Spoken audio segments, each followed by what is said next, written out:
চলে এসেছি আজ নতুন এক সাইডে, যেটা খুবই পুরনো বাড়ি। আপনাদেরকে দেখাবো। এখানে কনসিল ওয়ারিং হচ্ছে ইলেকট্রিকের। কেন দেখাচ্ছি আমি, দেখিয়েছিলাম। দেখো কত পুরনো বাড়ি, দেখতেই পাচ্ছ।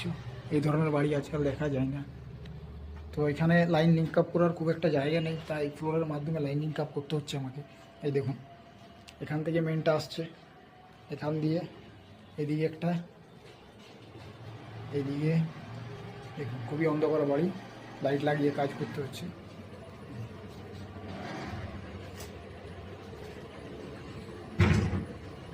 দেখুন খুবই পুরনো বাড়ি, বাড়িটা দেখছেন খুবই পুরনো বাড়ি। আজকের দিনটা এইভাবেই পার হলো, ছেনি হাতুড়ি চালিয়ে কাটিং করে। আবার কাল নেক্সট ডে দেখা হবে। টাটা।